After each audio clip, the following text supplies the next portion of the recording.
They say that love is blind, but I think the truth is much more terrifying. Love doesn't just blind you. It makes you willingly close your eyes. It makes you ignore the cold draft in a room that used to be warm. It makes you make excuses for the person who is slowly, deliberately, dismantling your entire world. My name is Clara, and for 7 years, I believed I was living a fairy tale. My husband, Julian, was the kind of man people openly envied. He was handsome, incredibly successful as a senior partner at a prestigious architectural firm, and possessed a charm that could melt the coldest of rooms. When we met in our mid-20s, I was an aspiring independent graphic designer, full of dreams but lacking stability. Julian became my anchor. He swept me off my feet, and within 2 years we were married. Our life looked flawless from the outside. We had a beautiful home with massive glass windows overlooking the city, a circle of affluent friends, and a routine that felt safe. I poured my heart into supporting his career, often putting my own business on the back burner to manage our home, host his corporate dinners, and ensure he had absolutely nothing to worry about. I thought we were a team. I thought every sacrifice I made was an investment in our shared future. But looking back, the signs were always there, hidden in plain sight. It started with the small things, the things you tell yourself are just results of a stressful job. A phone placed face down on the dining table. A sudden change in his password that he brushed off as a corporate security update. Lasers of irritation when I asked how his day went. "Clara, please," he would say, sighing heavily as he tossed his briefcase onto the sofa. "I deal with high-stakes pressures all day. The last thing I need is to come home and be cross-examined by you." I felt a sharp sting in my chest every time he said things like that, but I swallowed my pride. I told myself that building a legacy was exhausting. I told myself to be more understanding, more patient. But patience doesn't stop the cold truth from bleeding through the cracks. The turning point came on a rainy Tuesday evening in late October. Julian had called to say he would be stuck at the office until past midnight working on a major municipal bid. I decided to surprise him. I prepared his favorite meal, braised beef and roasted vegetables, packed it into insulated containers, and drove down to his corporate tower. The building was mostly dark, save for the top floor where his firm was located. I felt a surge of affection as I rode the elevator up, thinking about how hard he worked for us. When the doors slid open, the reception area was completely empty. The lights were dimmed, casting long, eerie shadows across the polished marble floor. I walked quietly down the carpeted hallway toward his corner office. As I drew closer, I noticed the door was slightly ajar, a sliver of warm light spilling onto the floor. I was about to call out his name when I heard a sound that made my breath catch in my throat. It wasn't the sound of papers rustling or fingers tapping on a keyboard. It was laughter. A soft, intimate, familiar laugh. It belonged to Evelyn, the young, ambitious interior designer Julian had personally hired 6 months ago. "Julian, stop it." Evelyn's voice giggled, sounding entirely too close. "What if someone comes in?" "No one is coming in," Julian's voice replied, deep and filled with a warmth he hadn't used with me in years. "The cleaning crew left an hour ago, and Clara thinks I'm drowning in blueprints. She's probably sitting on the couch watching television, completely oblivious." My heart hammered against my ribs like a trapped bird. The heavy food container in my hands suddenly felt like a lead weight. I stepped closer, my eyes straining through the narrow opening of the door. There they were. Julian was sitting at his grand mahogany desk, and Evelyn was leaning against it, her hand resting casually on his shoulder. Julian reached up, taking her hand and kissing the palm of it with a devotion that shattered something deep inside my soul. "You promised me this would be over soon," Evelyn whispered, tilting her head. "I don't want to be your secret forever." "And you won't be," Julian said softly, pulling her closer. "I'm just waiting for the right moment to finalize the asset transfers. Once the new firm structure is locked in, I'll file for divorce. Trust me, darling. I'm leaving her with nothing but the clothes on her back. She didn't build this empire. I did." Hearing those words felt like a physical blow to the stomach. The room spun around me, My husband, the man I had loved, supported, and sacrificed my own career for, wasn't just having a passing affair. He was systematically planning to discard me like trash, ensuring I would be ruined financially and emotionally. I wanted to burst through the door. I wanted to scream, to throw the hot food in his face, to tear down the beautiful, expensive glass walls of his office. But as the hot tears spilled down my cheeks, a cold, sharp clarity washed over me. If I confronted him right now, he would lie. He would use his charm, his legal... I was in a war I didn't know started, and right now I was completely unarmed. Carefully, silently, I stepped backward into the shadows of the hallway. I walked back to the elevator, my knees trembling so violently I could barely stand. When the elevator doors closed, I let out a silent, ragged sob. As I drove home through the pouring rain, staring at the blurry red taillights ahead of me, the grief inside me began to harden into something else. The sadness turned into a cold, burning resolve. Julian thought I was oblivious. He thought I was weak, a simple housewife he could outsmart and cast aside. He had no idea who he was truly dealing with. He had cheated without an ounce of regret.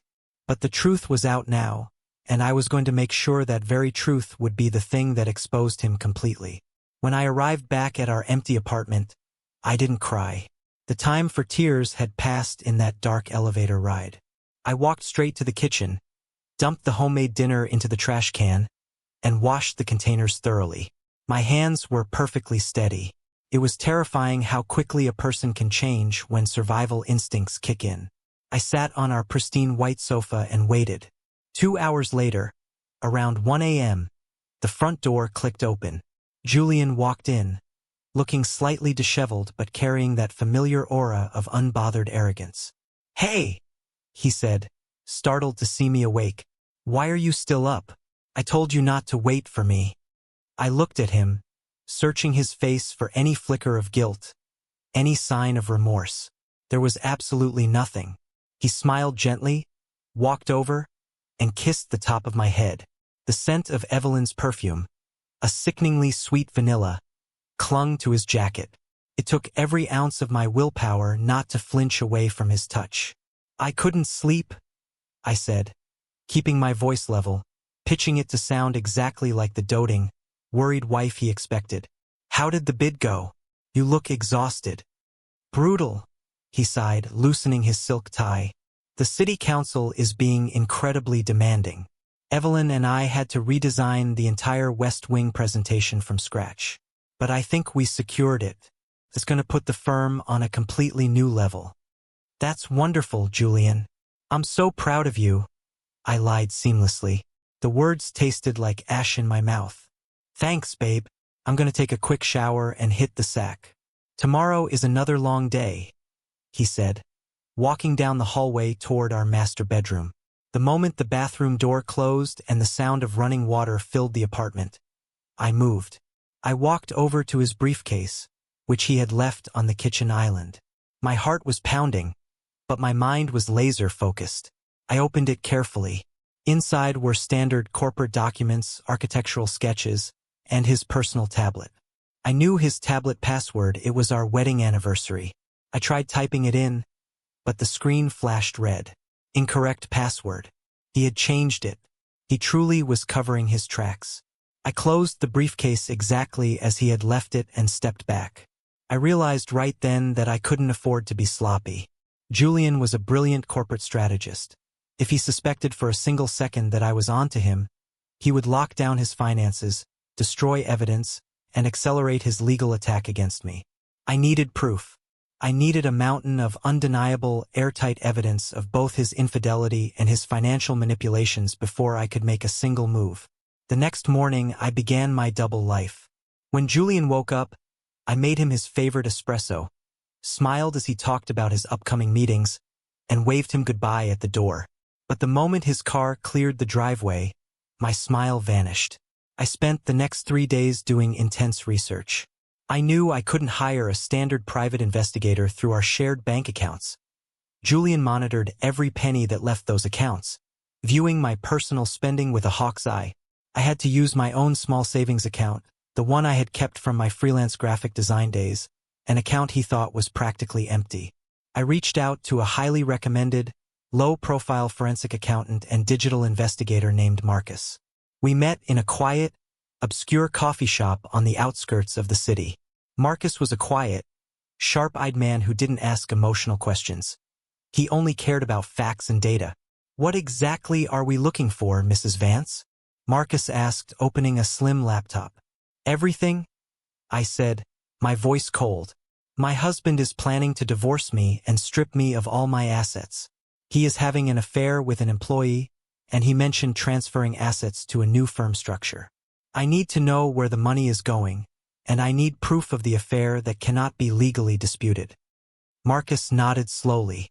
"If he's as smart as you say he is, he's using encrypted messaging apps and offshore shell corporations. It won't be easy to track without direct access to his primary devices. Can you get me his phone or his laptop for 20 minutes? No, Irraplia. He keeps them on his person at all times. Even when he sleeps, his phone is under his pillow." "Then we have to play the long game," Marcus said, leaning forward. "We need to look at the firm's public filings, track his travel expenses, and look for anomalies in their project accounting. If he's shifting money to set up a new firm, he has to leave a paper trail somewhere. Money always leaves a footprint, no matter how carefully you step." I left that meeting with a heavy heart but a clear mission. I couldn't just sit around and wait for Marcus to find something. I had to become an active player in this game. I needed to get closer to Julian's professional world without raising his suspicions. That evening, when Julian returned home, I brought up the topic during dinner. "Julian," I started, pouring him a glass of wine. "I was thinking, your firm's annual charity gala is coming up in 3 weeks. You're always so busy organizing it. I'd love to volunteer and handle the event branding and coordination this year. It would take a huge load off your shoulders, and it would give me a chance to feel connected to your work again." Julian paused, his fork halfway to his mouth. His eyes narrowed slightly, analyzing my face for any hidden motives. I offered him a warm, innocent, slightly vulnerable smile, the look of a bored housewife looking for a sense of purpose. "I don't know, Clara," he said slowly. "It's a lot of high-pressure work. Evelyn is already handling the design theme for the venue." "Exactly?" I pressed on, keeping my voice cheerful. "Evelyn is an interior designer. She should be focusing on the physical space, not worrying about the catering contracts, the guest lists, and the media invitations. Let me handle the logistics. It's what I used to do before we got married. Remember? It will save the firm money, and we can work as a team." Julian swallowed his food, the tension in his shoulders relaxing slightly. He liked the idea of saving money, and more importantly, he liked the idea of keeping me occupied so I wouldn't notice his late-night absences. "All right," he said, a patronizing smile spreading across his face. "If it makes you happy, Clara, I'll tell the board you're managing the gala operations. Just make sure you don't get in Evelyn's way. She's very particular about her vision." "Of course," I smiled back, raised my glass to his. I wouldn't want to get in her way at all. As our glasses clinked, a wave of dark anticipation rushed through my veins. By volunteering for the gala, I had just secured unfettered access to the firm's offices, their vendor lists, and their internal communication servers. Julian thought he was putting me in a harmless little box to keep me quiet. He had just opened the gates of his fortress, and he had absolutely no idea that I was about to dismantle it from the inside out. The next Monday, I walked into the grand corporate offices of Vance & Associates, not as Julian's quiet wife, but as the official event director for the annual charity gala. I wore a tailored, sharp suit, a stark contrast to the casual lounge clothes I usually wore at home. I needed everyone in that building to see me as a professional, not a shadow. Julian welcomed me briefly in front of the staff, playing the role of the devoted, supportive husband perfectly. He gave me a small, temporary office near the back of the floor, far away from his executive suite. He thought he was isolating me. In reality, he was giving me the perfect vantage point. The first person to pay me a visit was Evelyn. She walked into my small office carrying a stack of fabric swatches, a tight, artificial smile plastered on her face. Her eyes scanned me, dripping with condescension. "Clara, it's so wonderful that you're helping out," she said, her voice dripping with artificial sweetness. "Julian told me you needed something to occupy your time. I brought over the color palettes I selected for the main ballroom. I hope your logistics team can work around them." I looked up from my laptop, met her gaze, and smiled warmly. It took an incredible amount of control not to let the disgust show on my face. This woman had sat in my husband's office, laughing at my ignorance, planning my financial ruin. "Thank you, Evelyn," I said smoothly, taking the swap. "These are beautiful. You have a real eye for temporary spaces. Don't worry, I will make sure everything aligns perfectly with your vision." "Great," she said, leaning against the doorframe in the exact same casual posture I had seen through the office window weeks ago. "If you need any guidance on how we do things here, just ask. Corporate events can be quite overwhelming for someone who's been away from the industry for so long." "I appreciate that," I replied, keeping my tone perfectly pleasant. "I'll definitely keep that in mind." The moment she left, my smile vanished. I turned back to my computer. Because I was managing the gala, the IT department had granted me a temporary administrative account to access the firm's shared server to manage vendor contracts, budgeting spreadsheets, and past event archives. That night, after everyone had left the office, I stayed late under the pretense of finalizing the catering bids. The floor was dark and silent, echoing the night I had discovered the betrayal. I pulled out an encrypted USB drive that Marcus had given me. "Plug this into any computer connected to the primary local network," Marcus had instructed me. "It will deploy a silent script that copies internal financial ledgers, email logs containing specific keywords, and project allocation files. It won't trigger the main firewall if it's done from an authenticated internal account." With trembling fingers, I inserted the drive into my office desktop. The screen flickered, and a small, black command window appeared, lines of code scrolling rapidly down the screen. My heart thundered in my chest. Every tiny sound, the hum of the air conditioning, the distant rattle of a janitor's cart, made me jump. If Julian walked in right now, it would be over. He would know exactly what I was doing, and I would lose my only leverage. The progress bar crawled forward.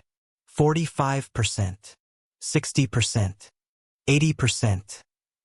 Suddenly, I heard heavy footsteps walking down the main corridor. They were heading directly toward my section of the floor. My breath hitched. I couldn't pull the drive out. It would corrupt the data. I couldn't shut the computer down without raising suspicion.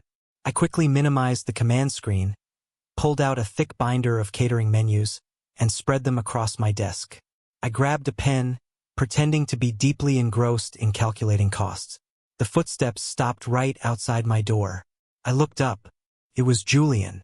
He was holding his coat over his arm, looking surprised to see me. "Clara, what are you still doing here?" he asked, his eyes scanning the dark office and the bright computer screen. "It's nearly 9 o'clock.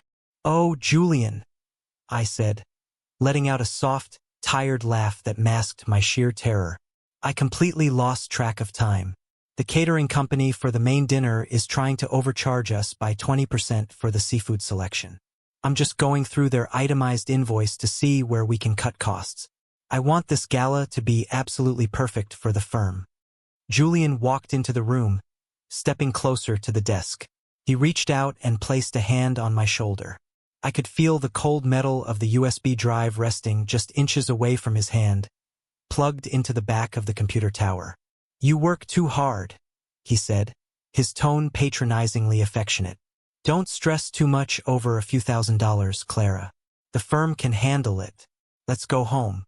You need to rest. Just give me 2 minutes to save my work and log off," I said, keeping my voice steady despite the... I quickly pulled the USB drive out, slipped it into my pocket, and shut down the system. My hands were shaking so badly I could barely grab my coat. I had done it. I had the data. The next morning, I delivered the drive to Marcus. Within 24 hours, he called me back, his voice tense and serious. "Clara, you need to come to my office immediately," he said, What we found on this drive is far bigger than a simple divorce scam. Your husband isn't just trying to leave you with nothing. He's committing massive corporate fraud, and if you don't play your cards perfectly, he's going to make you take the fall for it. When I entered Marcus's office, the room was dimly lit, the only significant illumination coming from 3 massive computer monitors covered in dense financial spreadsheets, bank statements, and legal documents. Marcus looked tired, his brow furrowed as he typed rapidly on his keyboard. "Sit down, Clara," he said, gesturing to a chair. "What I'm about to show you is going to be incredibly difficult to hear, but you need to see exactly who Julian Vance really is." I sat down, my body tense, preparing myself for whatever nightmare was about to unfold. Marcus tapped a key, and a complex flowchart appeared on the central screen. At the top was Vance and Associates. Below it were 3 shell companies registered in the Cayman Islands and Delaware, names I had never heard before: Apex Design Holdings, Meridian Logistics, and Nova Consulting. "Over the last 18 months, Marcus explained, pointing to the lines connecting the entities, Julian has been systematically siphoning money out of his main firm. He's doing this by creating fake consulting invoices and overcharging clients for materials through these shell companies. Total amount moved so far? Nearly $4 million. I gasped, pressing a hand to my mouth. $4 million? But where is that money now? It's being consolidated into a private account held by a brand new entity called Vance and Partners Interior Design, Marcus said, turning to look at me. The registered owners of this new entity are Julian Vance and Evelyn Reed. There it was, the ultimate proof. He wasn't just planning to leave me. He was already building his new life with his mistress using money stolen from his own business partners and clients. But Marcus wasn't finished. His expression grew even darker. "It gets worse, Clara. Much worse," Marcus continued, scrolling down to a document that made my heart freeze entirely. "Look at the signature pages for the financial transfers and the registration documents for these shell companies. Do you recognize this signature?" I leaned forward, staring at the digital image. My eyes widened in absolute horror. Written in elegant, cursive letters across the bottom of the fraudulent documents was my name, Clara Vance. I never signed those," I stammered, my voice trembling violently. "I've never seen these documents in my life. Marcus, I swear to you, I didn't sign these." "I know you didn't," Marcus said gently, trying to calm me down. "It's a forgery.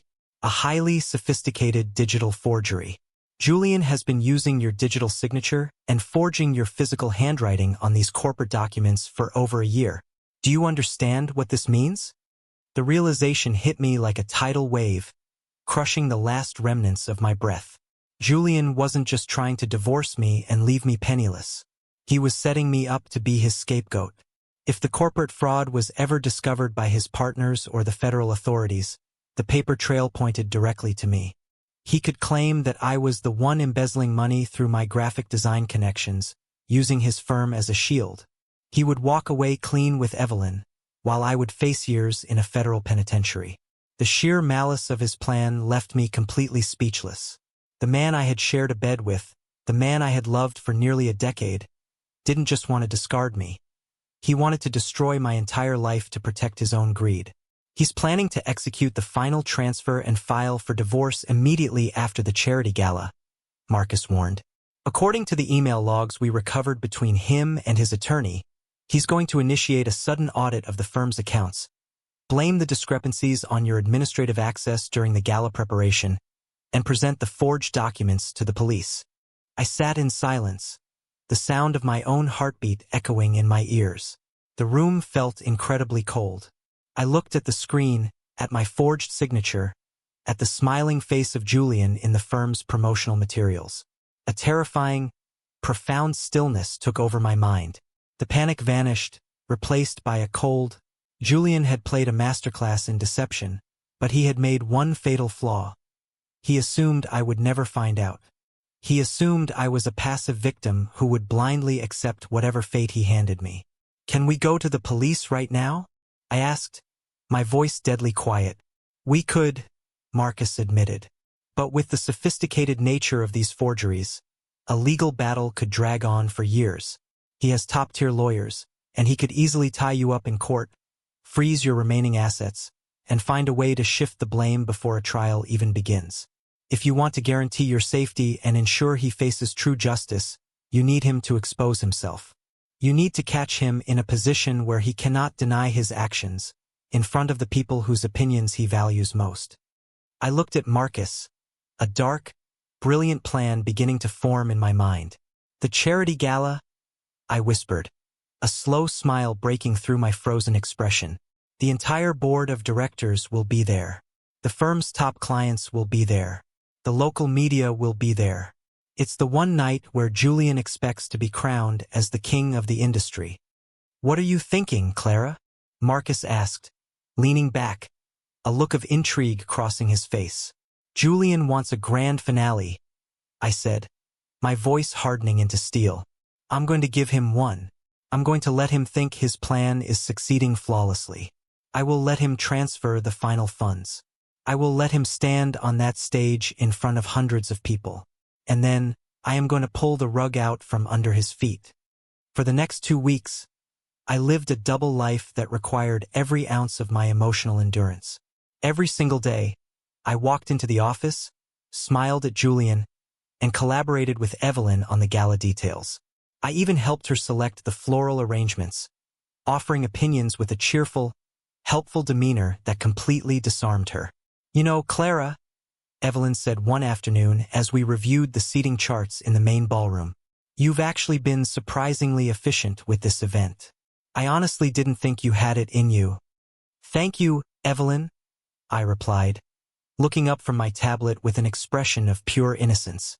When you care about someone's success as much as I care about Julian's, you'll do whatever it takes to ensure their true colors are shown to the world. She smiled, completely missing the double meaning behind my words. Exactly. Julian deserves the best. He's a visionary. He certainly is, I murmured. Meanwhile, behind the scenes, Marcus and I were working late into the night, constructing a digital trap. We didn't stop Julian's scheduled financial transfers. Instead, Marcus created a hidden digital tracker embedded within the firm's server. The moment Julian initiated the final, massive transfer of $2 million to his and Evelyn's secret account, which was scheduled to happen during the gala dinner, the tracker would capture the exact IP address, the device signature, and the real-time authorization codes proving the transfer was coming directly from Julian's personal laptop, not mine. Furthermore, I used my administrative access to the gala's multimedia system. The event featured a massive, high-definition LED screen behind the main stage, designed to play a promotional video showcasing the firm's achievements over the past decade, followed by a live presentation from Julian himself. I took that promotional video file and gave it to Marcus. We didn't delete it, we simply edited it. We embedded the financial flowcharts, the forged signature documents, the offshore bank statements, and choice selections of Julian and Evelyn's romantic email correspondences directly into the middle of the presentation file. We locked the file with an encrypted password that only I possessed. The venue's technical crew was told that this was a special, high-security surprise video for the husband, authorized by the firm's board, and that I would personally load the file into the main media server on the night of the event. Julian, completely oblivious to the digital net closing around him, was in an exceptional mood. He treated me with an extra layer of fake affection at home, likely fueled by the guilt of what he thought he was about to do to me, or perhaps just the intoxicating thrill of believing he was about to pull off the perfect crime. The night before the gala, we stood in our living room, looking out at the city lights. Julian came up behind me and wrapped his arms around my waist. A year ago, this gesture would have filled me with warmth. Now it made my skin crawl. Tomorrow night is going to change everything for us, Clara, he whispered into my ear, his voice smooth and dripping with deceit. After tomorrow, a lot of heavy burdens are going to be lifted off my shoulders. I want you to know that I appreciate everything you've done to support me. I turned around in his embrace, looking directly into his cold, handsome eyes. I reached up and adjusted his collar, smiling gently. I know, Julian, I said softly. Tomorrow night, The truth about everything we've built will finally come to light. I just hope you're ready for the impact.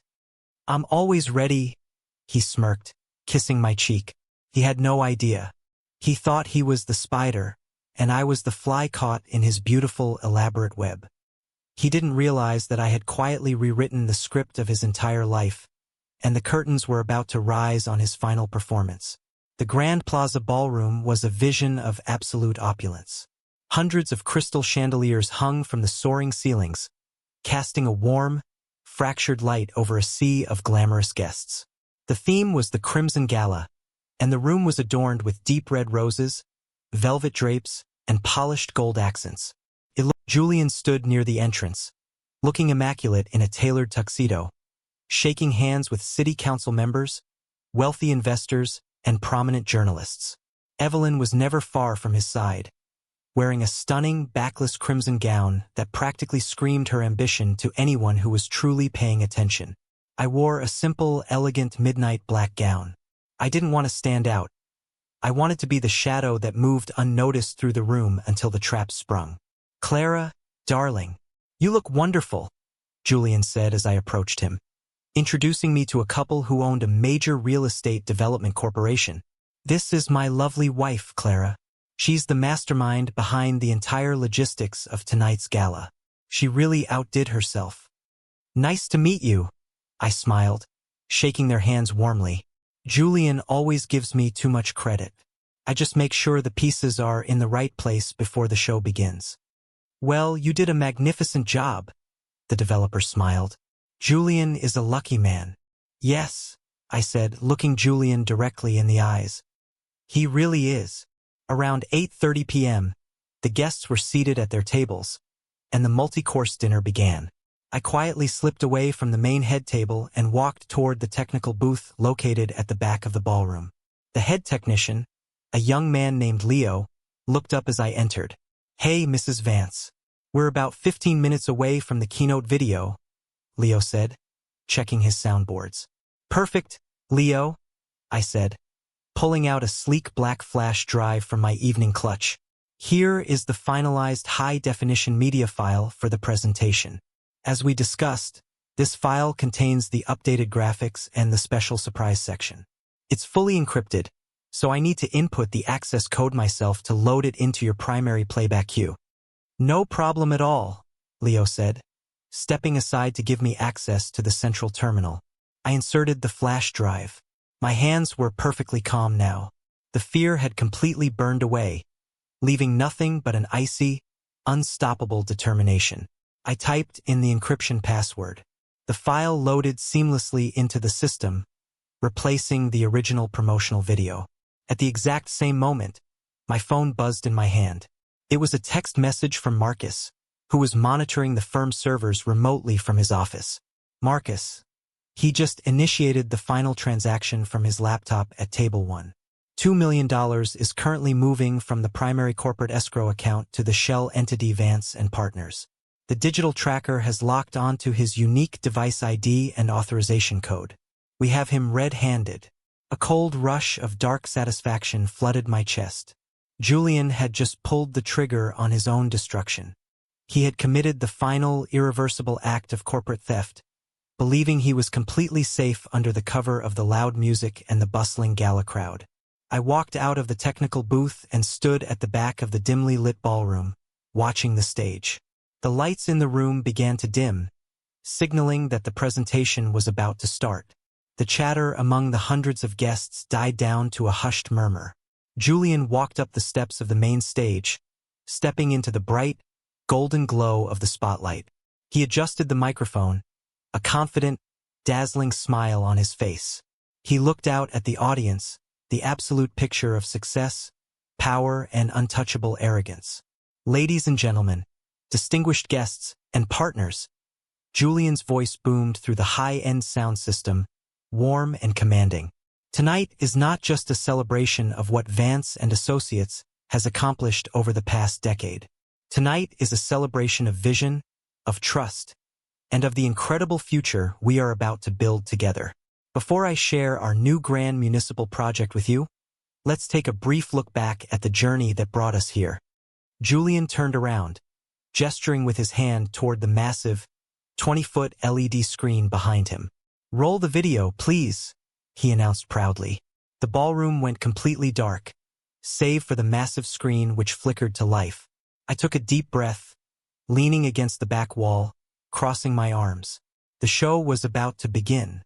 The video started exactly as Julian expected. Beautiful, cinematic footage of iconic buildings the firm had designed over the years flashed across the screen, accompanied by an uplifting, orchestral soundtrack. The audience watched in rapt attention, nodding and whispering compliments. Julian stood at the side of the stage, his hands clasped in front of him, looking incredibly pleased with himself. But after exactly 2 minutes, the orchestral music suddenly cut out with a sharp, digital static sound. The beautiful architectural footage dissolved into a pitch-black screen. The audience murmured in confusion. Julian frowned, turning to look at the screen, then gesturing frantically toward the technical booth, assuming it was a minor glitch. Then, a massive, bold title appeared on the screen in stark white text. Vance and Associates. The true blueprints of deception. A collective gasp echoed through the ballroom. Before anyone could process what was happening, the screen transformed into a giant, crystal-clear display of a corporate financial ledger. Highlighted in bright red were the multi-million-dollar transfers to Apex Design Holdings and Meridian Logistics. Julian's voice cracked through the microphone, his face instantly draining of color. "Leo, shut it down. Turn off the screen right now." But the technical booth didn't respond. Marcus had completely locked down the venue's media server from his remote location. No one in the room could interrupt the playback. The video didn't stop. The screen shifted to show a side-by-side comparison of my actual signature and the forged digital signatures Julian had placed on the fraudulent documents. A computerized voice narration, clear, calm, and utterly devastating, began to play through the speakers, echoing throughout the vast ballroom. For 18 months, senior partner Julian Vance has systematically stolen over $4 million from his firm, his partners, and his clients, using sophisticated forgeries to frame his innocent wife, Clara Vance. The room erupted into absolute chaos. Partners from Julian's firm stood up from their tables, their faces twisted in shock and fury. The city council members stared open-mouthed at the screen. Julian ran toward the edge of the stage, screaming at the top of his lungs. "This is a lie. This is a hacked presentation. Turn it off." But the screen shifted again, delivering the final, fatal blow. Massive screenshots of Julian's private emails to Evelyn Reed appeared. The text messages left absolutely nothing to the imagination.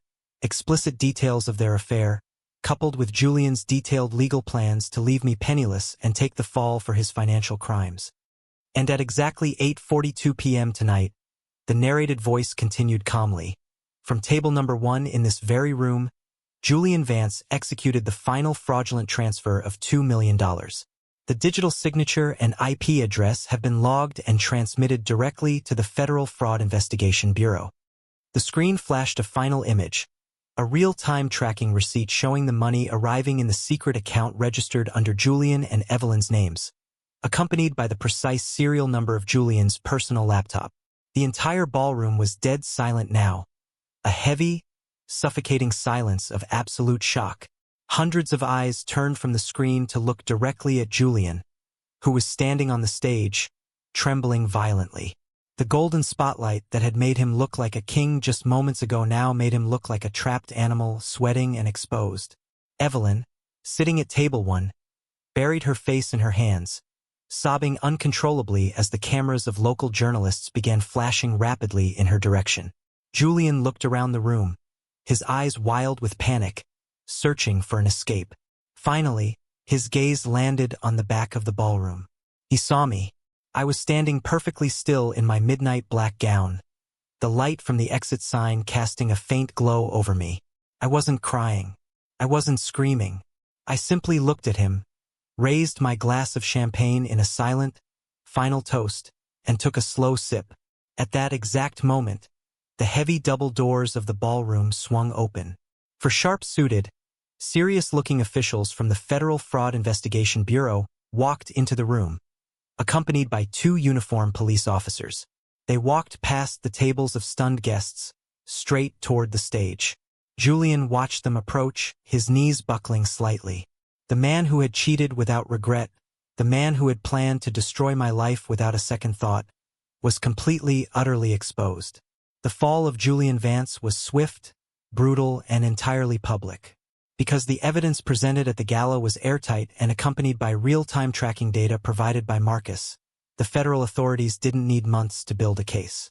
Julian's personal laptop was seized on the spot, containing all the encryption keys and the original files used to create the forgeries of my signature. He was denied bail due to the massive amounts of money hidden in offshore shell accounts, deemed a flight risk. Within 6 months, facing a mountain of undeniable charges including corporate grand larceny, wire fraud, identity theft, and sophisticated forgery, Julian took a plea deal to avoid the maximum sentence. He was sentenced to 12 years in a federal penitentiary. The firm of Vance and Associates dissolved almost immediately after the scandal. The remaining partners, desperate to salvage their reputations, cooperated fully with the investigation and ensured that every penny Julian had attempted to steal was recovered. Evelyn Reed was fired from the firm and blacklisted from the architectural and interior design industry nationwide. While she avoided heavy jail time by turning state's evidence against Julian, her career was entirely destroyed. Her name forever Google searched alongside terms of corporate scandal and infidelity. As for me, the legal system recognized me as the primary victim of identity theft and fraud. The courts completely cleared my name, and during the divorce asset division, Julian's remaining personal assets, including our luxurious glass-walled apartment and his private investments, were awarded to me as compensation for the immense damages caused by his criminal actions. I sold the apartment within a week of the final court ruling. I didn't want to live in a place built on foundations of lies and manipulation. I used the proceeds from the sale to buy a small, charming house with a massive garden on the coast, a place where the air was clean and the windows looked out over the infinite, honest horizon of the ocean. Today, I run my own independent branding and graphic design agency. It's small, but it's entirely mine. I don't work in the shadows anymore. I don't compromise my dreams to build someone else's fragile ego. Sometimes, as I sit on my porch watching the sunset, I think back to that rainy Tuesday night when I stood outside Julian's office and heard him plotting my ruin. I remember the paralyzing pain, the shattering of the reality I thought I knew.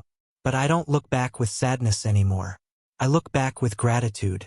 Betrayal is a horrific, agonizing experience. It tears down your trust. It makes you question your own sanity, and it shows you the darkest depths of human greed. But it also strips away the illusions. It forces you to see people for who they truly are, not who you want them to be. Julian thought he was the ultimate architect, designing a perfect life by destroying mine. But he forgot the most fundamental rule of structure. A building can only stand if its foundation is strong. A life built on deception, cruelty, and regretless betrayal is nothing but a house of cards, waiting for the wind to blow. The truth did not just expose him. It set me free. And in the end, the ultimate revenge wasn't seeing him in a prison cell. It was rebuilding my own life, stronger, prouder, and more beautiful than anything he could ever